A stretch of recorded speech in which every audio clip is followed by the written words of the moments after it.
Minilusaha Otomahe Awati. Inawaeki Peggy Phelps Echiapi Na Adeoeki. Also means Echiapi. Good day, relatives. I shake each of your hands with a good heart. My name is Tatewi Means, and I exist in Washington, Lakota, and Oglala, Lakota. I grew up in my father's homelands, the Pine Ridge Reservation here in Oglala Territory. We welcome you. I'm the Executive Director of Thunder Valley CDC, and welcome to the inaugural, the first annual Lakota Media Summit. We're really excited to bring this to all of you, and each year we hope that it just gains more and more momentum around this very important movement of narrative shift, creating these narrative shift and culture shifts across our communities from that very deficit-based narrative, survival-based narrative, to one that is hopeful and thriving and forward-looking, that highlights all the strength in our communities and highlights all the hope that we have in our communities. That's the impetus behind this gathering, to give us a chance to gather in community with our young people, with our elders, community members, and our non-Indigenous allies in the media, to have really honest and open conversations around how to tell Indigenous stories. How do we want to be represented, and how important that representation is of us in the media, in film, and all of the things that our young people see because of its impact on overall well-being in our communities. And so I'm really excited to see all of you here.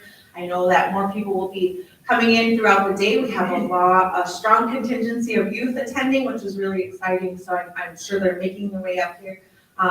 But it's an honor to have you all here in Oglala Territory, Ochekichakoli Territory. We have some very esteemed presenters. One will hear right after this welcoming address, and we're very honored to have Mr. Eaglehart here with us, and many, many others.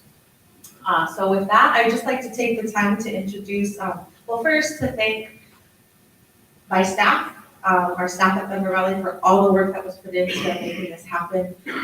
There was a lot of lessons to learn for next year, but really proud of the efforts that went into making this happen. So good job on that. So now I'd like to introduce Red Dawn Foster, Senator Red Dawn Foster. She's a politician serving as a member of the South Dakota Senate in the 27th District. She's elected in November of 2018. She assumed office on January 8th, 2019. Senator Red Dawn Foster was born on the Pine Ridge Reservation and a member of the Navajo and Oglala Lakota nations. She has been a champion in and outside the legislature for improved education standards, environmental stewardship, and justice for murdered and missing Indigenous people. So let's give a warm welcome to Red Dawn Foster.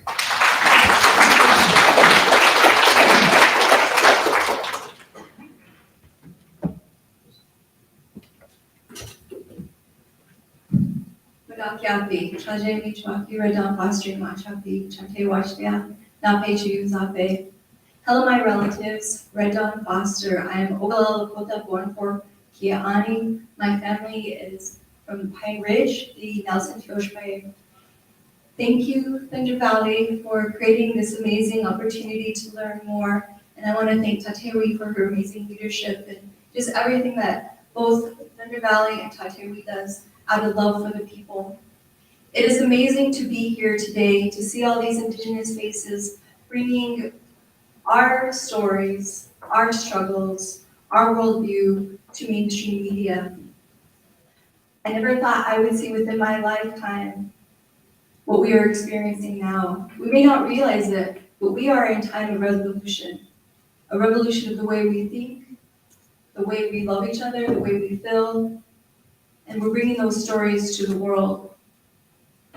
So as we go on today, I love seeing the elders here uplifting, amplifying, and giving lifeblood to our stories and our struggles. We see Indigenous representation more than ever in the arts, news, media, and politics.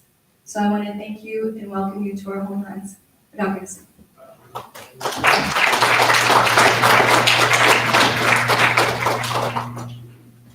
How about another round of applause for Red Dawn here? I made a phone call this morning, and this morning I called my uncle over in the lands of the Sisituma, And I was talking to him and I said, Uncle, how are you doing? And he responded with something very simple. He says, I am still alive, he said. Meaning, he wanted me to pass this on. Meaning that we woke up this morning, therefore we have an opportunity to do as best as we can for all of those coming after us. And so I am very happy to be here, to be serving as one of your co-MCs. And how about a round of applause for Thunder Valley for putting on such a beautiful thing in our media summit. And coming to the stage here right now, we are privileged and we are highly honored to have Miss Sarah Eagle Elk with us. And as our Eagle Heart, I'm so sorry. Look how nervous I am. My hands are sweaty. Yeah, Eagle Elk or what? See all the Eagle Elks in the room. I apologize, that was out of nervousness. Well, head there, me talk up here. Well, let's talk another tapo. Sarah Eagle Elk, Wambali Shinawiya. Eagle Heart. Let me read this now. Please behave. Wambali Shinawi. Of the Lakota is an Emmy award-winning social justice storyteller, entrepreneur, and philanthropic leader. Sarah recently co-founded Zuya Entertainment to create multi-platform story based in her unique worldview infused with a beautiful Lakota culture. In 2022, Miss Eagle Heart co-founded Return to the Heart Foundation to support innovative Indigenous women-led projects for climate justice, narrative change, civic engagement, healing, and restorative and regenerative development. Prior to this role, she served as CEO of Native Americans in Philanthropy. In 2017, Miss Eagle Heart won the American Express NGen Leadership Award, which honors an accomplished charitable community leader, age 40 or under, who has demonstrated significant progress in addressing society's critical needs. In 2014, she received the National Center for American Indian Enterprise and Development's 40 Under 40 Award, a prestigious award which recognizes 40 emerging American Indians from across Indian country who have demonstrated leadership, initiative, and dedication and made significant contributions in business and or their communities. Her storytelling accomplishments include her narrative change partnership with John Legend's Get Lifted Film Company and the studios on virtual reality project Crow the Legend, led to an Emmy in Outstanding Interactive Media in 2019. In 2021, Miss Eagle Heart also contributed to This Is How We Come Back Stronger, published by Feminist Press. She also co-wrote Warrior Princess Strikes Back, How Lakota Twins Fight Oppression and Heal Through Connectedness. And with her identical twin sister and psychotherapist. Did I get that right? You got to excuse me, I went to school on the res. Anyway, just kidding. Emma Eagle Heart, White, which will be published in January 2023 by Feminist Press. Miss Eagle Heart holds a BS in Mass Communications and a BS in American Indian Studies from the Black Hills State University, as well as an MBA from the University of Phoenix. She is also an exclusive public speaker with the American Program Bureau. She is based in Los Angeles, California, and the Pine Ridge Indian Reservations. Please help me welcome with a warm round of applause, Miss Sarah Eagle Heart.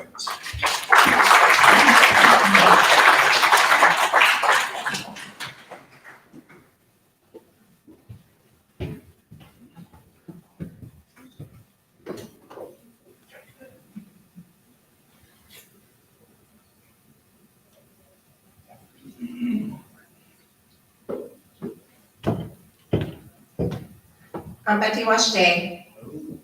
Wambi Shinawi Amachiapi. Chante Washday Nape Chizaka. I am just so happy to be here. I am a public speaker with the American Program Bureau, which I don't know that any of you know about them, but they're a big national, international group, and I got connected with them last year, which was a great thing, but I'm doing this on like the side of that because I'm not supposed to be doing other things in not through them, so don't tell anybody. I wanted to say, like, to start out here, I know the title says I'm going to talk about history, but I'm not really going to. I had told the staff at Thunder Valley that I didn't feel like I should be talking about the history of the media when that hasn't necessarily been my focus in my career. My focus in my career has been bridge building, educating, and advocacy. And so as a Ogallala Lakota that grew up on Pine Ridge Indian Reservation in the Lake Creek District, and then I really believe that being in that area 1 mile outside of Martin, South Dakota, which many of you know has historically been very racist, and there's been a lot of racial tension there. I feel like growing up there, I really had to navigate that worldview and that tension from the earliest days, really. And that really influenced me and what I've done in my life. So I'm also a mother. I have 2 sons, Aaron and Brendan. This is actually a picture of Brendan when he was little at the powwow eating, and he's now 23. And my oldest one is 26 years old. And they're both going to school and figuring out life right now. Their father is also Ogallala Lakota, Richard Cooney, who was in the U.S. Marine Corps. So after college, I spent a decade as a military wife, traveling all over, and then started my own thing working at the church. So what I'm going to share today is really about understanding Lakota worldview and how we navigate in the Western worldview and space out there. Because what I've realized in my life is that as a Lakota, growing up on the reservation, there are certain things and protocols and nuances that we understand because Lakota people are experiential teachers. So my aunties, my grandma, which my grandmother is Mary Rose Crazy Thunder, and my mother is Emmy Eagleheart, and then my father's side is the Trimble side, actually. So John Trimble is my biological father, although I didn't know him growing up. And then my Al Trimble, who is a previous president of the Oglala Sioux tribe, is also on the paternal side. So I want to start out with, we could go ahead and go to the next slide. I want to start with the phrase that we say a lot. I tried to explain it to non-natives as Midakuya Oyase is the Lakota Amen, because then they really understand it. A lot of times I see people use the translation of, they call it an ancient Indian saying. And of course, I always get really irritated by that. We still say this. This is still, very a part of our culture. And, the idea of, we're all related and we're all connected. I remember probably about 20 years ago, there was an elder, Don Coyas, who asked me about my life. And you're going to hear a lot about my life and my upbringing here as I tell these stories of what I've done and how I've accomplished it, but, grounding it really in Lakota worldview.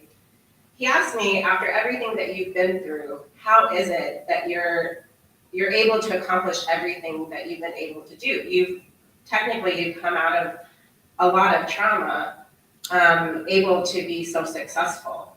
And my sister and I, being Chekwas and always reflecting, always observing the world around us, we really thought about that. And we said, we think the reason why is because we were really grounded in spirituality. My family, my great-grandma, Emma Gravehawk, was very devout Episcopalian. and so my family made sure we were baptized and confirmed, but we also followed Lakota spirituality at the same time. So in our world, we didn't really have to have that choice of choosing, and we're really fortunate to have access to ceremony and prayer. But what I realized is that not all Lakota people have that same access to ceremony sometimes.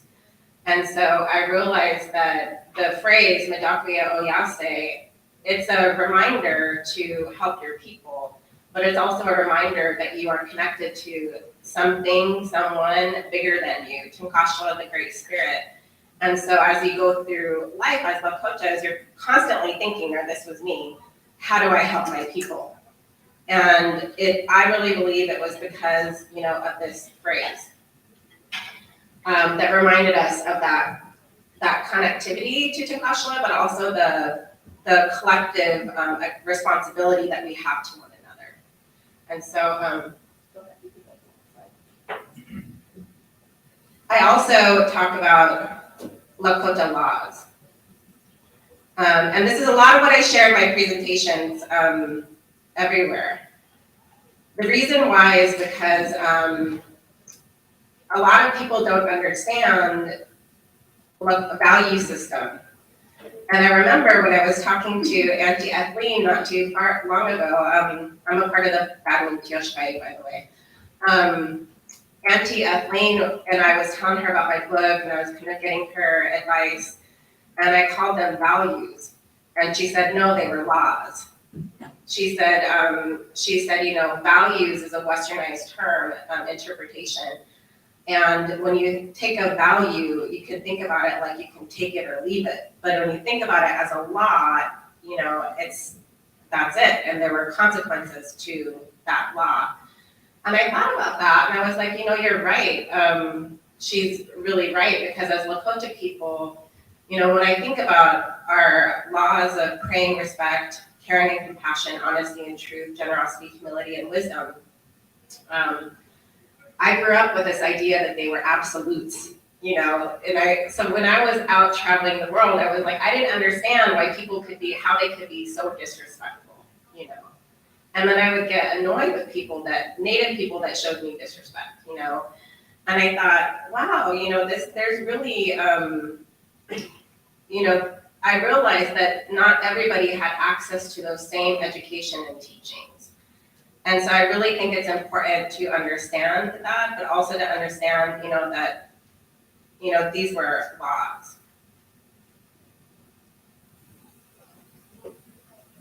But the other thing I tell people in my presentations is I talk about how the worldview of Lakota people, and many of you know this, if you're very fortunate to grow up in our communities, some of the first stories that you'll hear is about the white buffalo calf woman bringing the pipe to our people.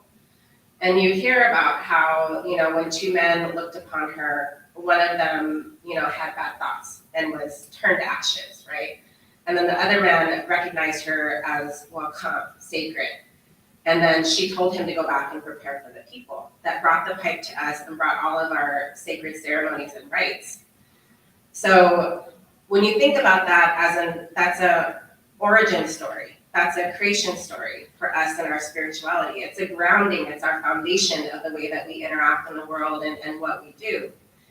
And so this is a photo actually of my great grandmother, Emma Bravehawk, with my uncle actually, who recently passed away last year.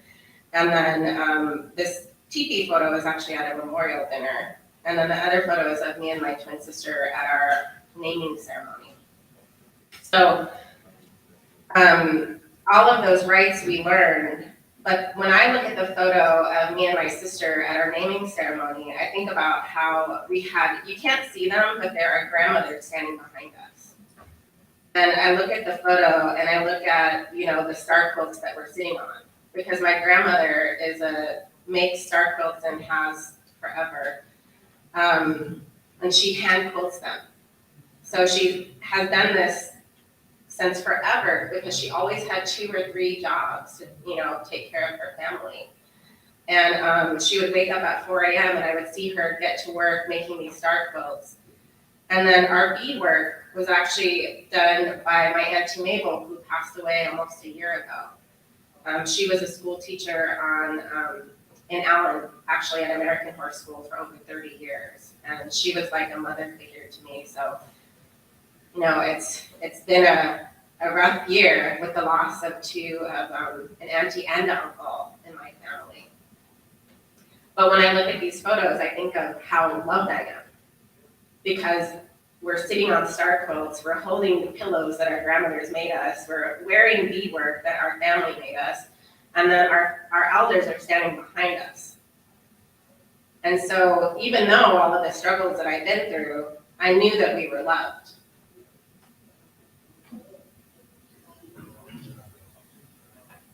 And so to Wahela extended family, a lot of people don't understand that in the white world, Washichu world is very nuclear. Your mom, dad, and your brother, sister, like that's it in your family.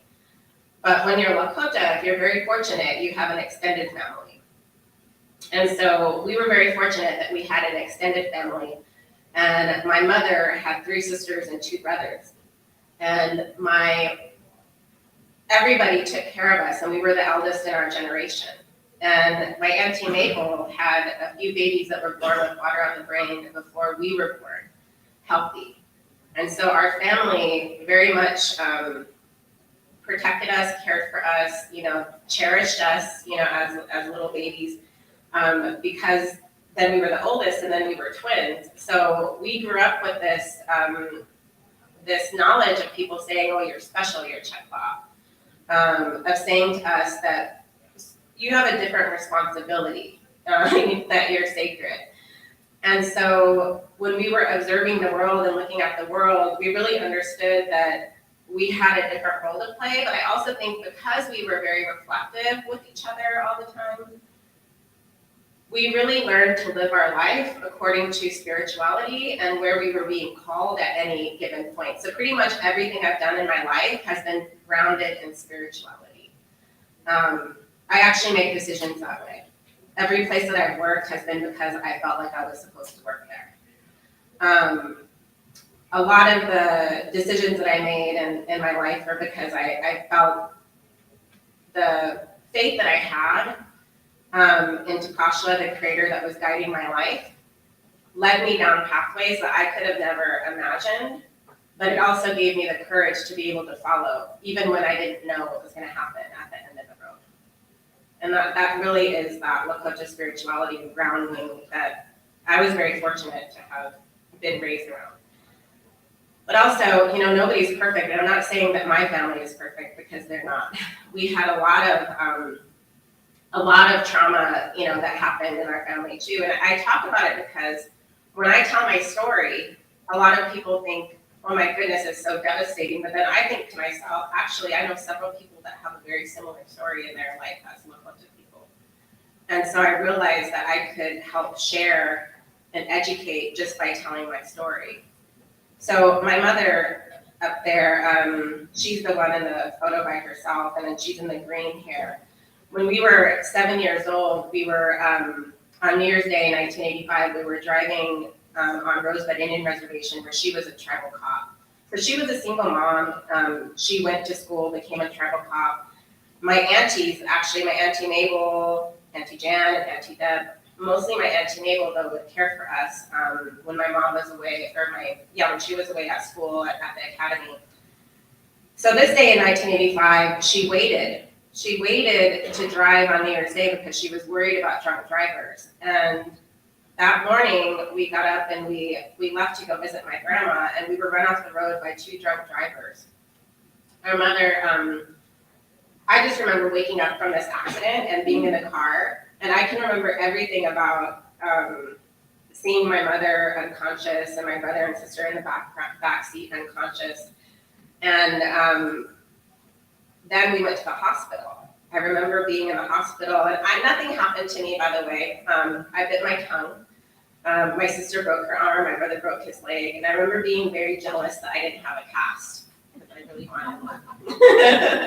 All I did is bite my tongue. So, and I was watching all of the adults leave the room one by one, because sometimes in a car accident, it's kind of like a reunion too. You see all your relatives you haven't seen in a long time, you're at the hospital.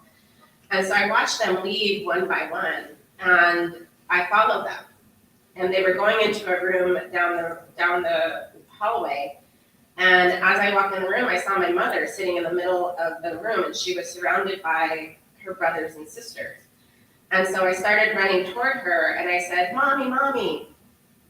And she looked at me and she said, "Who's this little girl?" She said, "You better get her back to her parents. I bet they're really worried about her." And I was 7 years old. I'm trying to understand that, like, my mother couldn't remember who I was. And I stood there in shock. And then my other auntie said, "Come on, Sarah," and took me back to the other room. And at the time I was like, oh my goodness, it took me a long time to realize, that when that moment happened, I blamed myself. Because when you're little, that's what you do. You think something happened and you think it's your fault. And so when I went back into that room, I saw everybody still playing and happy and nice, right? And I had just found out that my mother didn't remember who I was. I thought to myself, I'm not going to tell them. I'm not going to tell them that Mom doesn't remember us. And it was a long road from there because my mother had a post-traumatic head injury.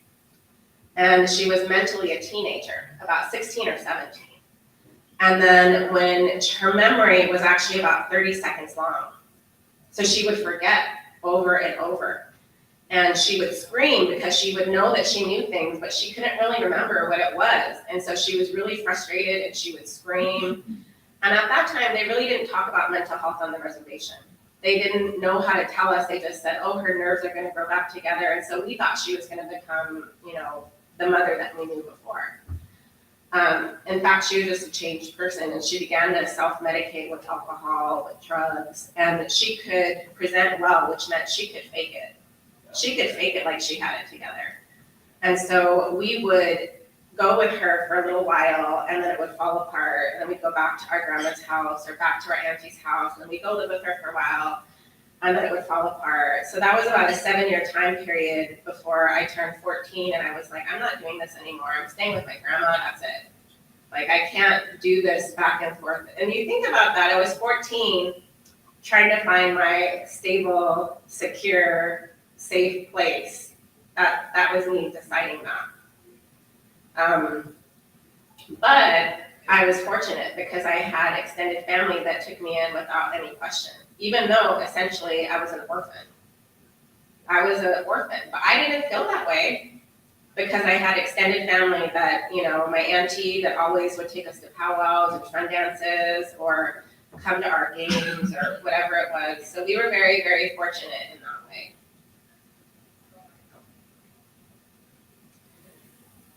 By 16 years old, by this point, I had been a part of mentoring programs. So there was a Center of Substance Abuse Prevention program that was on the reservation. You may remember Everett Kettle was a part of that, leading that, and Vince Brewer, Cecilia Fire Thunder, Chris Eaglehawk. They were mentors as a part of this program, and they taught us Lakota laws, and they taught us how to be camp counselors, and we did that in Black Hills. And then, so we were very grounded in our culture, our value system, and then I wanted to be a writer, and I used to keep a journal. I still do. But I started really young. I started at like 12 or 13. And I wanted to remember everything, so I wrote down all kinds of notes, and I'm rereading them right now. I was rereading them with writing the book because I kept all of them. You should see the stuff I kept track of. I kept track of cute boys. I kept track of like the ones that I would meet at powwows, or I kept track of how much contacts cost because I'm very blind, by the way. So there's several passages about contact lens and like when I'm going to get them, and be very excited about it. And then I went to work for Indian Country Today as a summer intern because Amanda Takes Work on It was in my community, and she said, oh, you should go work as a summer intern, and she got me connected to Native American Journalists Association, and I went to summer camp there. So they had me covering tribal politics at 16 and 17. I said, they just threw me to the wolves. They just were like, go cover tribal politics. So I did that, and then go ahead next slide. So then also at 16 years old, I protested my high school because Bennett County High School had a homecoming ceremony where they had 5 warrior princesses that sat around a fire, and it was mostly a Washichu farming town at that time. And they would sing Indian love songs, cross-legged, and then the medicine man would dance around the women, and he would look in their mouth, look in their ears, he would pet them, and then he would weigh them. So he would dance around the women, and then he would pick them up, like pretend that he was gonna pick them up, and then dance around another woman, and then whoever he stood up all the way was the gift to the big chief. And they've been doing this for 57 years at that point. And so our protest at 16, and literally it was a decision between me and my sister, who we had watched it 1 year, and then this was our second year watching it as like juniors. And I just remember us sitting there because we were really kind of telepathic at times, and we knew what each other was thinking. And I just remember thinking, like, one of us was just like, and the other one was just like, I know. And then that was it. That was literally our decision to protest our high school. Because we knew that nobody else was going to do it. We also knew that we were going to be seniors the next year. We knew that we had to stand up and do something. And so even our sign is because we didn't even really know how to protest, but we knew that they got signs together.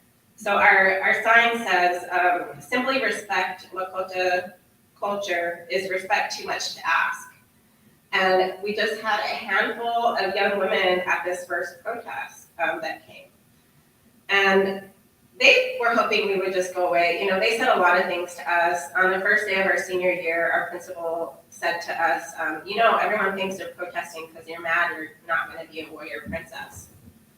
And we were just like, no, that's not it.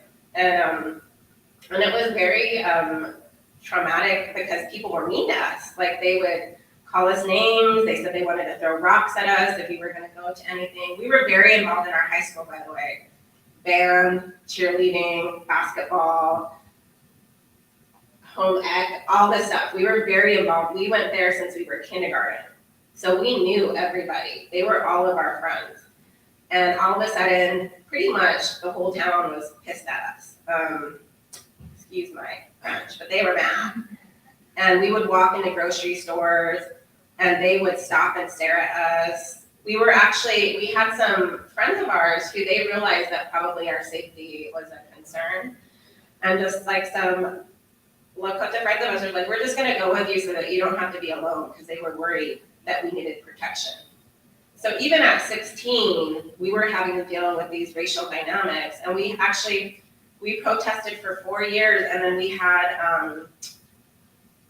I knew the media, right? So I was like, well, who do you call? You call Keeley, because had been on the radio there, and so I knew some of the people at Keeley, so I was there on the radio. I was like, we just tell people.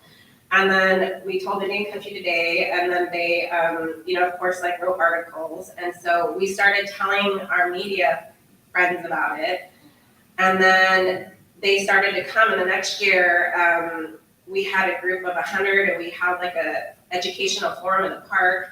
The Lakota Student Alliance was there to support us. American Indian Movement came to support us. And we were just these 2 young women who knew that this thing was wrong. Even though everyone was telling us, they were saying, why won't you compromise?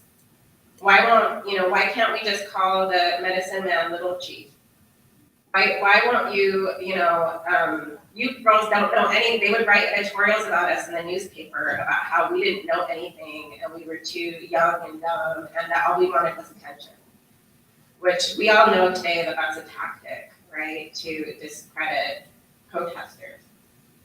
So that was my first protest. But I think it's important to share because, that's everything that we're doing today. And that protest would have been one of the earliest protests against mascots. And we were just these 2 young twins that knew we had to do something.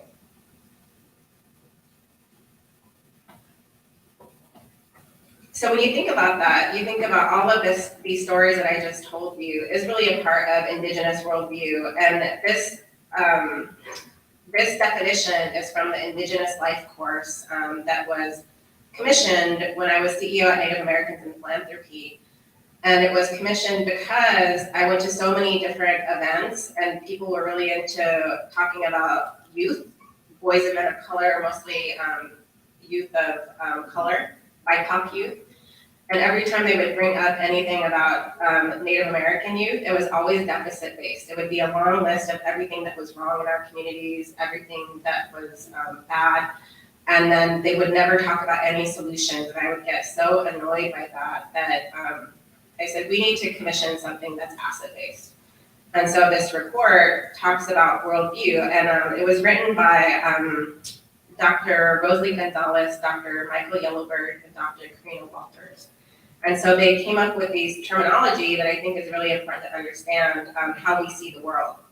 So Native Americans understand the world and the meaning of life in terms of nature, and nature and space are indissociably linked to thought and experience. This worldview orients Native spatial concepts of natural cycles, seasons, harvesting cycles, moon patterns. Therefore, Native Americans see their responsibility as living in harmonious and balanced relation with all of creation, including other tribes and racial ethnic communities. In contrast, Western Europeans understand the world and the meaning of life in terms of history and tend to orient their life towards future, toward goals, destiny, final purpose. The worldview reflects temporal concepts of progress, development, and colonization. Now, I share that because a lot of us, especially if you're working in any system, whether it's business or philanthropy, or the nonprofit systems, or church, we're constantly navigating these systems that were built under a Western way of thinking. At the same time, in the media, it's interesting because in the media, they will tend to uplift one person, one leader. And then in philanthropy, they fund one leader. They fund somebody that they're excited by, and that's how you get a lot of funding. And it's hard because as leaders in our community, we're asked to step up and then we're asked to step back. And if you shine too bright, then they're like, oh no, you shouldn't be like that. Don't, settle down, And so I feel like we're constantly like navigating this like world. I recently had somebody tell me that, you weren't supposed to be the star. And I was like, what are you talking about? I wasn't even trying to be the star. I was trying to get stuff done, But we have to navigate these worlds. And I think about, as Lakota people, we know that we come from the stars and our relatives are there at the stars. And I think about how, in my interpretation of the way that leadership, as Lakota leaders, what we need to do is that some of us are called to do some things. And I can tell you, like, pretty much everything I've done, it wasn't because I wanted attention or glory or anything. I did it because I felt like I was supposed to. And I felt like, I always also knew like when you're supposed to go down a certain path, that you're called to a path. And I would recognize this through, when you think about it, spiritual leaders, priests or medicine men, they're called down a particular path. And they might try not to go down that path. And I used to actually witness priests, so Native American priests, who didn't want to be a priest. And they would try to run away and they would be so unhappy trying to run away. And then when they finally followed their calling, they were so happy and joyous because that was actually what they were supposed to do. And so I think about it in terms of that and how we are constantly navigating these worlds and our own calling. And for me, it's just been being able to say yes when maybe nobody else sees what you see on that pathway.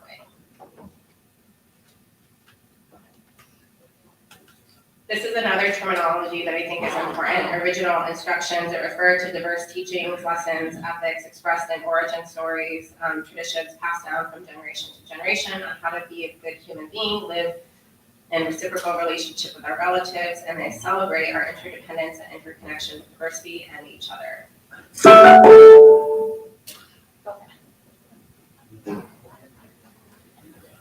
And how we heal.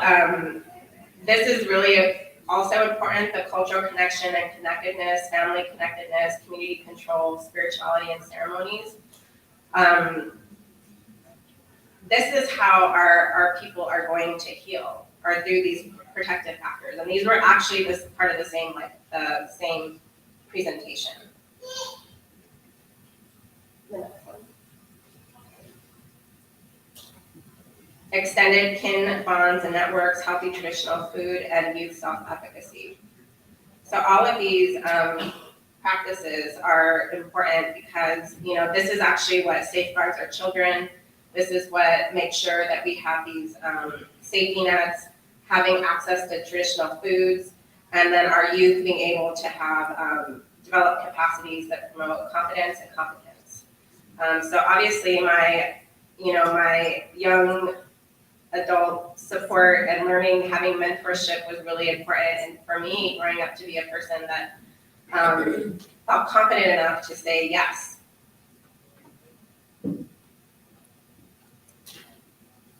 I was called to work at the Episcopal Church. And I'll tell you, it was not in my plans whatsoever. I went to school for communications. I wanted to be a writer. And then I ended up working at an Indian casino in San Diego. And so I never thought I would go from casino to church, but that's what happened.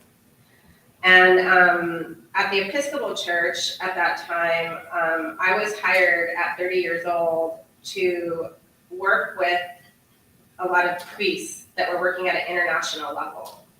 So I was young to be in the role as a program officer, missioner for Indigenous peoples. And so my role was really to advocate for Native American communities within the church.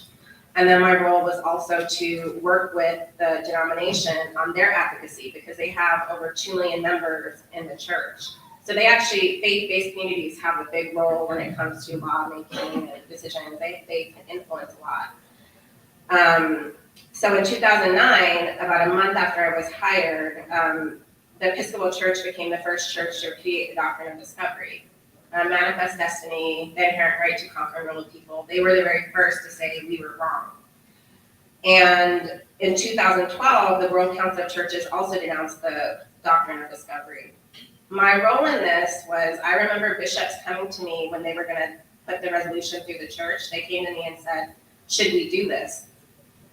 And I just checked with my gut feeling and was like, yes, go ahead, send the resolution through. And they did. And what was interesting was when they passed it, I don't think the Episcopal Church really understood what they passed. I think they just said, oh, this looks good. But I don't really think that they understood that it was something that was going to trigger a big wave. So when the World Council of Churches also repudiated the doctrine of discovery, it was a big deal, but a lot of it was words. It was a lot of media attention around this. A lot of people worldwide were talking about this because it was a big deal. But then at that same year, in 2012, the Native American Boarding School Healing Coalition was also founded. And I was really fortunate to be a part of them in the early years. And it was because the repudiation of the doctrine of discovery, I was researching boarding schools. I was researching how the church had actually implemented the doctrine of discovery. And so we were talking to the Native American people that were beginning to develop this organization. And at the same time, the Truth and Reconciliation Commission was happening in Canada. So in Canada, they were going through their whole process, and there was a lawsuit that when the government and the church were sued by the tribes, the nations, First Nations there, they actually, the churches were the first to settle and pressured the government into settling too. And so that's how their process started, but their process is very different from the US.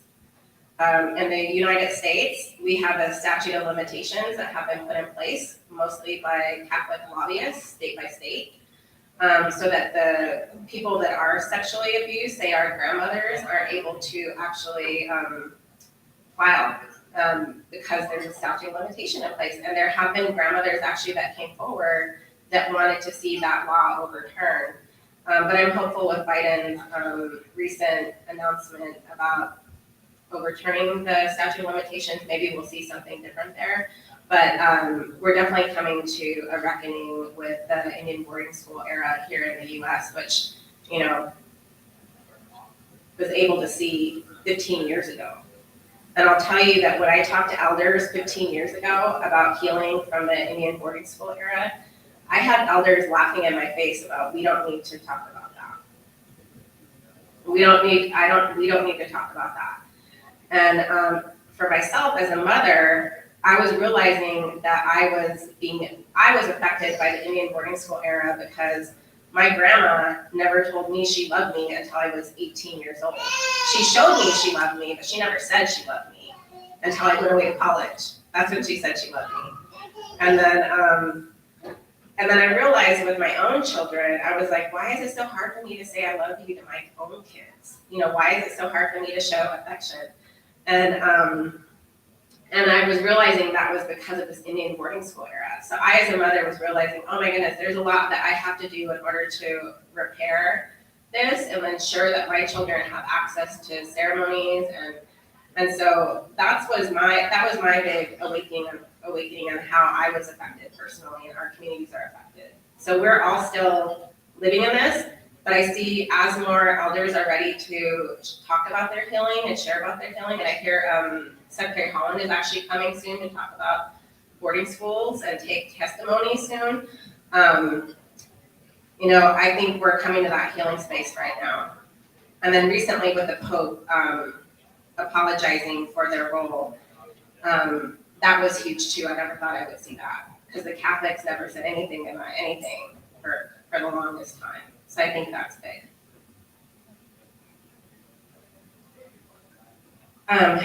Celebrity allyship. So a lot of the things that started at Standing Rock have influenced us in the media and TV and what we see right now. So Mark Ruffalo showed up at Standing Rock and he developed relationships, and I was actually really fortunate to introduce him to Secretary Holland, Congresswoman Holland at the time, and Congresswoman Sharice Davids. And then he became a really good friend of mine. And then Taboo, from the Black Eyed Peas, he utilized his platform to talk about missing murdered Indigenous women at the Video Music Awards. And that was the first time that, you know, we were on TV in such a big way with a big group of people. And he was very intentional about making sure that he wanted me to talk to the media there, actually. Because that wasn't his expertise. He said, why don't you talk to the media about missing murdered Indigenous women? So that was my role there, actually. And then Anne Hathaway, I was introduced to her from Mark, and she wanted to do a land acknowledgement at her Walk of Fame ceremony when she got a star on the Walk of Fame. So I helped advise her for her land acknowledgement, what she said. It's up on, you can find it on YouTube. She said some really beautiful things, but it got a lot of press and a lot of attention from everywhere, like Good Morning America, all these different groups that for her just to say this land doesn't belong to anybody, it's safeguarded by the Tongva people, was a big deal. You can go ahead and play that.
So that was actually Indigenous Women Rise. I was a part of organizing back in 2017 when Women's March was coming together.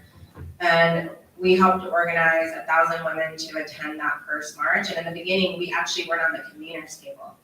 So we called them out and called them in to say, where are the Indigenous women? And they added us and have since then kept us a part of it. And I'm actually still on the board of Women's March right now on the C4 side. But I think it's important to understand that disruption is really important in these areas. And I think doing the work in different ways is important. So I really admire some of those groups that are doing that, disruption, because I think sometimes it's hard for systems to change unless they are disrupted. And when I look at my life, I could say now, oh yes, I'm probably definitely a disruptor. But I probably wouldn't have acknowledged that until just like 5 years ago. Even though when you look at everything I've done, it's been somewhere where I rocked the boat or did something differently or more innovatively. And the reason, my rationale actually for doing my work that way is because growing up on the Pine Ridge Reservation, I understood that my people were still living in conditions that weren't that great. We were still dealing with racial tension, like Rapid City. Like the racial tension here is ridiculous, and for me it was, moving away and coming back, I thought it would change. I moved back during COVID and I was like, no, it's gotten worse. The racism has gotten worse. And so for me, I do think that disruption sometimes has to change. And now, in starting the Zuya Entertainment, I get to tell stories in new ways, which is really exciting. So Mark Ruffalo and I are partnering and we're both executive producers on this new film coming up, Lakota Nation versus the United States. But I have a lot of other projects in the works, and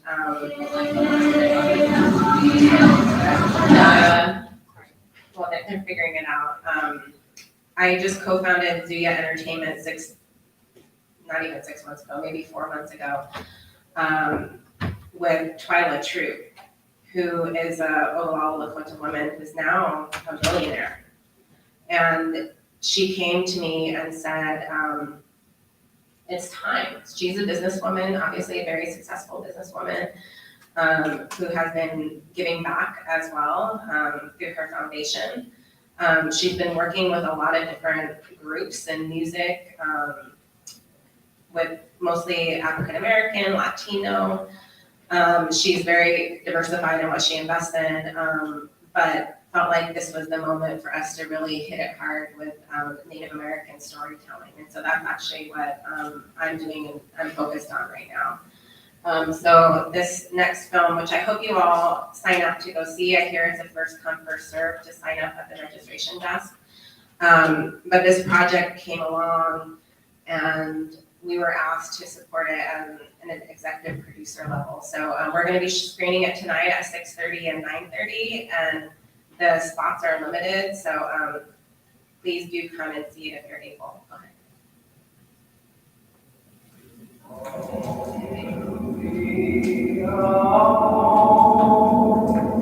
X marks the strange ways of time. How a century ago can feel like yesterday. And, quote, from this day forward feels like never. X marks an agreement. Whatever name one uses to refer to the Black Hills, it is unquestionably the place of our beginning.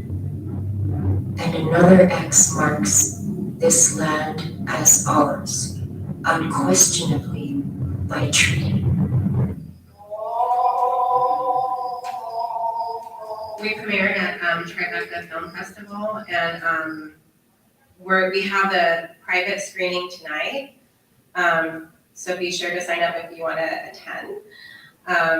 But also, we're going to do a public screening next month. So we're working on that in the works. So we wish we could do it for everybody, but we're going to give you all sort of a sneak peek into what we're going to be showing. And it will be streaming nationally by January.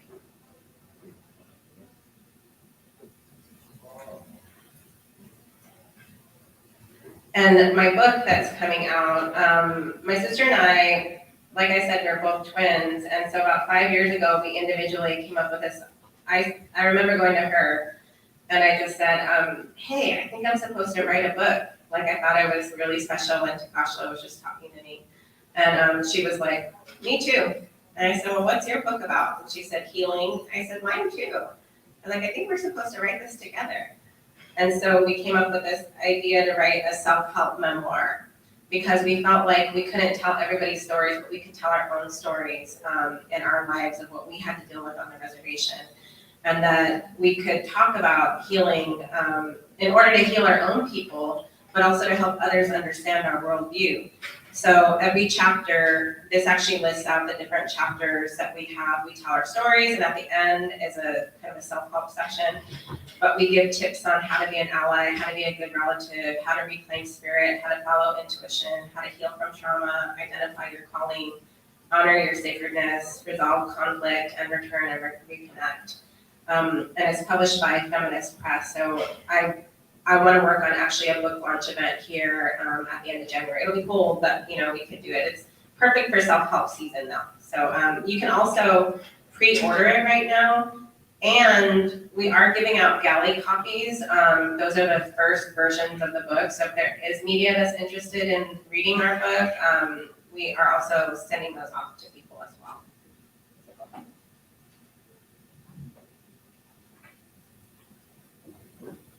Go ahead and play it. And this is the project that I won the Emmy for. Crowd?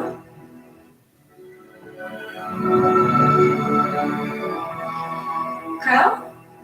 Crowd's here?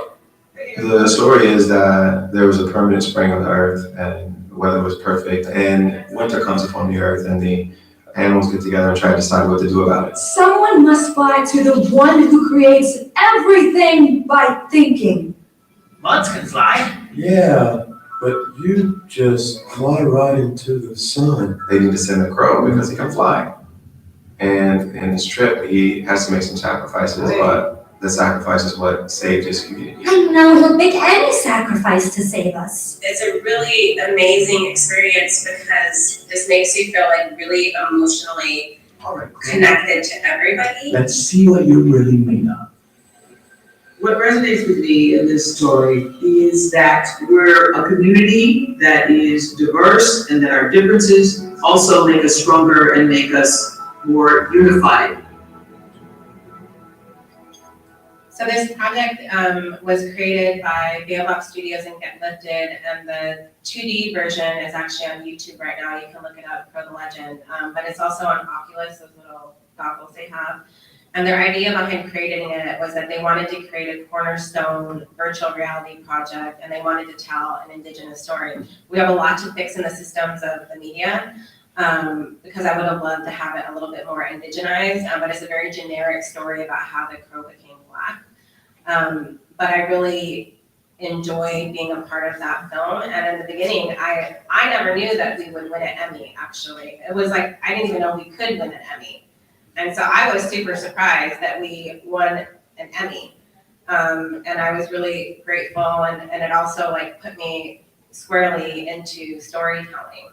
And I got to unbox that Emmy. That's Mama, you can go to the next slide. So in closing, I'm gonna share this moment with you. I grew up in a HUD house on a reservation outside Martin, South Dakota, like I mentioned, and my grandmother has been a Head Start cook. She's helped clean houses, like she's done everything to help her family. And I was one of the people that she helped and raised.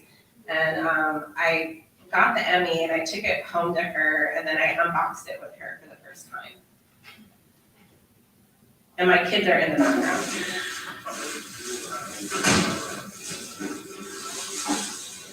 That's so crazy! Yeah, look at where you are. Whoa! What does it say? It says 2018-2019 Daytime Emmy Awards, Outstanding Interactive Media for a Daytime Program, Pro the Legend, Veilbox Studios, Sarah Eaglehart, consulting producer. Yeah! And Emmy!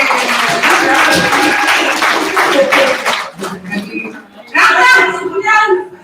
We asked my grandma what she thought, and she said, "I'm crying." I know, she's so sweet. She just turned 87 this year. Her birthday was on September 20th. So that's a big one, as you guys know, coming through COVID. I was really grateful that she was able to make it. Go to the next slide. So thank you for having me. That's just a little bit about my perspective of the world and how I've utilized media and the work that I do. And like I said, I have been much more of a disruptor, truth teller. I also think that's from the Oglala side, we're kind of more direct. And it was really important for me to see an impact. And so for me, working in storytelling and the media now, I see that as my pathway to contribute back and to tell our stories and make sure that the education and knowledge that we have is safeguarded but also shared, and so that we hopefully, if we can change mainstream media and society to understanding who we are as Indigenous peoples, then I really hope that that's going to change the racism and the stereotypes and all of those dynamics that we still have to deal with. And I think that I can do it and make bigger impact in the media through storytelling. So, Adapia Oyase.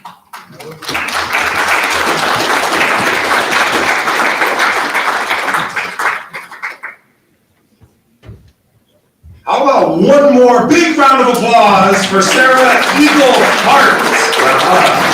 And again, Miss Eaglehart, I have to apologize. I meant no disrespect by fumbling her last name. And I was kicking myself the whole time. Like I got all sweaty and nervous and had to go outside and have a chadi and all that kind of stuff. But subconsciously what was happening is my daughter-in-law is Sarah Eagle Elk. And my grandson is an Eagle Elk. So, I'm just used to saying that. So again, everything here, very beautiful, very amazing, truly a great accomplishment. So one more round of applause, please. The Lakota Media Summit, this is a big deal. This is a very big deal for our people, because as we now start telling our stories and as we start rewriting our narratives, it's huge, because Hollywood has had it wrong from day one. And so all these kinds of things are the right steps for our people. So again, another round of applause for Thunder Valley for putting this together for each and every one of us.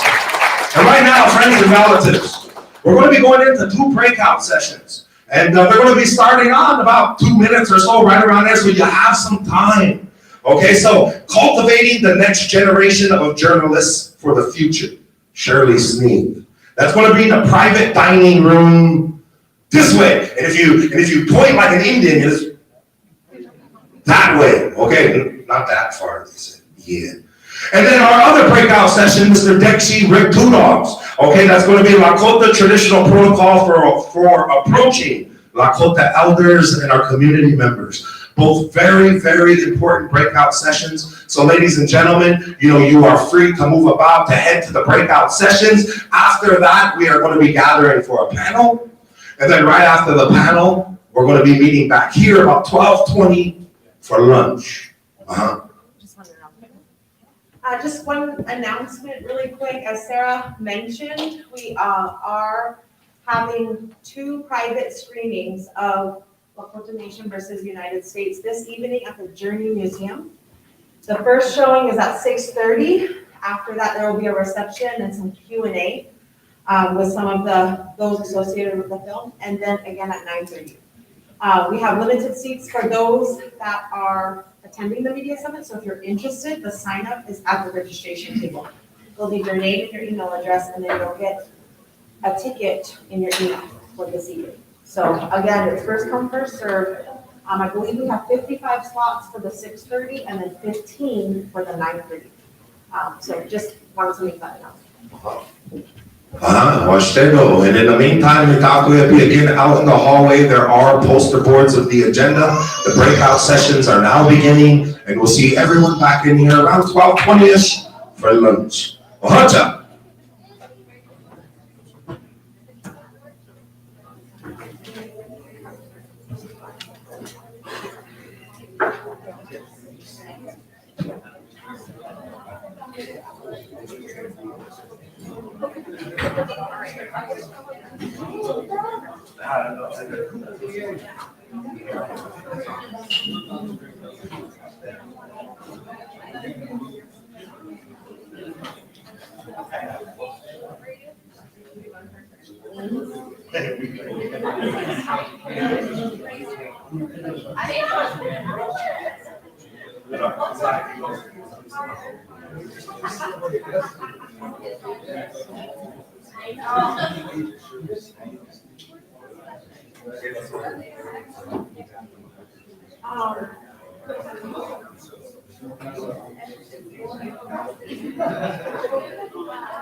Breakfast.